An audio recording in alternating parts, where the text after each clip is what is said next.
안녕하세요. 대기업 12년차 직장인 주채기입니다. 지난 영상에서 취업 준비, 회사에서 승진 등의 이유로 오픽 시험을 보시는 분들을 위해 제 오픽 공부법을 알려드린 적이 있습니다. 오늘은 공부법에 이어서 오픽 시험장에서 바로 활용 가능한 시험장 꿀팁을 알려드릴게요. 이 꿀팁만으로도 점수가 한 단계는 상승할 수 있다고도 생각해요. 참고로 저는 IM2 한 번, IH는 그냥 셀 수도 없이 여러 번, 그리고 마침내 AL을 받은 적이 있습니다. 그리고 AL이 만료된 후 OPI 시험을 보고 AM을 받은 적도 있어요.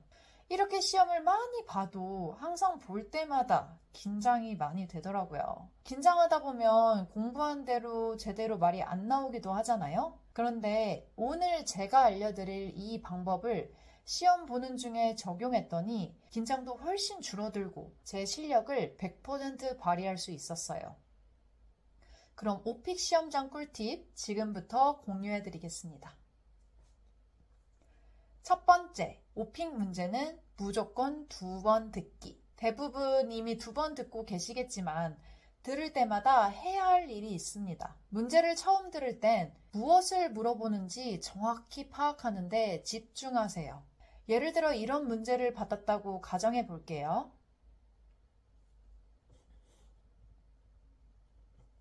이 문제의 주제는 은행이고 질문은 최근 은행에 대한 경험입니다. 문제를 대충 듣고 아는 거라고 섣불리 판단해서는 안 됩니다.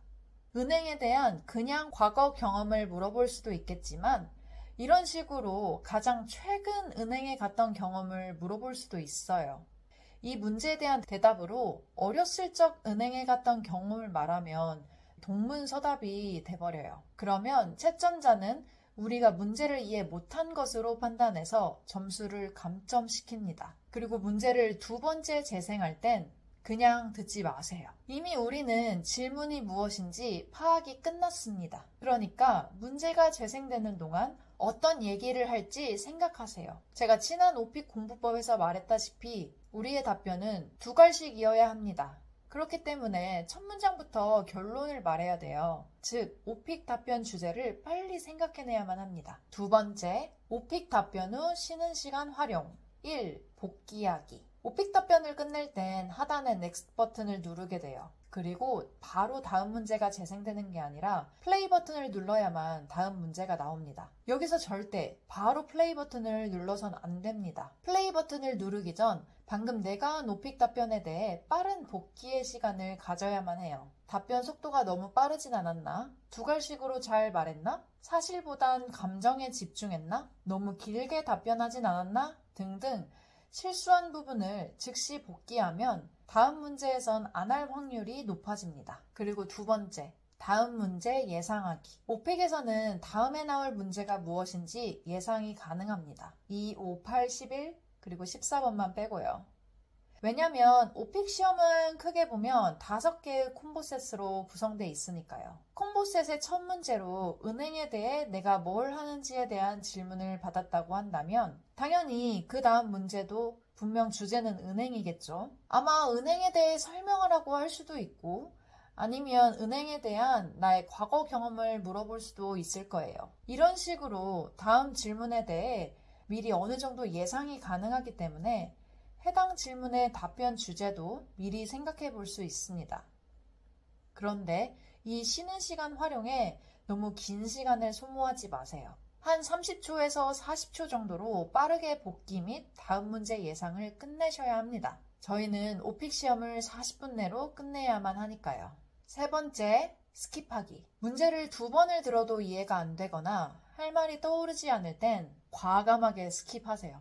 문제 재생이 끝난 후 5초 뒤에 넥스트 버튼이 활성화될 거예요. 아무 말 없이 바로 눌러버리세요. 제가 예전에 오픽 과외학원을 다녀본 적이 있어요. 그곳의 오픽 선생님들은 정말 다양한 방식으로 오픽에 대해 테스트를 해보시거든요. 그런데 오픽 문제를 5개나 스킵했는데도 AL이 나왔었다고 하더라고요. 그래서 저한테도 답변에 너무 자신이 없으면 5개까지는 스킵을 해보라고 권하셨어요. 부족한 답변을 해서 감점을 받느니 차라리 스킵이 옳은 선택일 수 있습니다. 그래도 한 문제 스킵했다 하더라도 이미 문제가 뭔지 듣긴 했으니 다음 문제를 예상할 수 있을 거예요. 콤보셋의 마지막 문제가 아니었다면요. 그러니 플레이 버튼을 누르기 전 쉬는 시간에 다음 문제를 예상해보고 미리 할 말까지 생각해서 다음 문제는 자신있게 답변해보세요. 네 번째, 답변 중간에 말이 꼬여도 스킵하기. 답변을 하다가 중간에 할 말이 생각이 안 나거나 심하게 버벅거리는 상황이 올 수도 있어요. 그럴 때는 과감하게 답변을 마무리하세요. 마무리할 그런 타이밍이 아니더라도 마무리하세요. 뭔가 말하지 않으면 안 될 것 같아서 TMI를 계속 남발하고 억지로 답변을 이어가는 건 오히려 감점 요소예요. 그렇기 때문에 갑자기 생각이 더 안 나네요. 어쨌든 그렇게 됐습니다. 이런 식으로 답변을 갑자기 마무리할 만한 표현을 몇 가지 준비해서 오히려 당당하게 중간에 답변을 끝내버리세요. 내가 영어가 부족해서 끝내는 느낌이 아니라 그냥 진짜 할 말이 생각이 안 나서 끝낸다 라는 느낌을 주면 좋아요. 다섯 번째, 거만한 자세로 앉기. 저는 오픽 시험을 볼 때 일단 팔짱을 꼈고요. 그리고 다리도 꼬았고 의자에 등을 최대한 기대고 시험을 봤어요. 실제로 자세가 우리 마음가짐에 미치는 영향이 꽤 크더라고요. 이렇게 자세를 거만하게 앉는 것만으로도 어느 정도 긴장이 사라지고 뭔가 마음도 여유로워져서 영어도 차분하게 잘 나오더라고요. 팔을 책상에 올려두고 몸이 컴퓨터를 향하게끔 앉으면 이 자세는 제 몸이 경직됨을 느꼈어요. 뭔가 마음가짐도 진짜 시험 보는 것 같더라고요. 오픽은 대화하듯 시험을 보면 높은 점수가 나올 확률이 커요. 그러니 대화하듯 편한 자세로 시험을 보세요.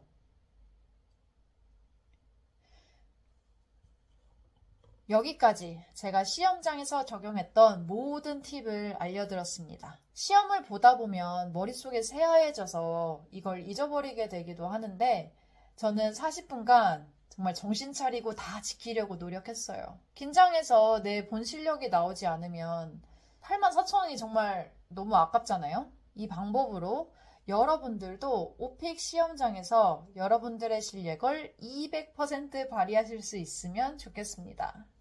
그럼 오늘도 제 영상을 시청해주셔서 정말 감사합니다.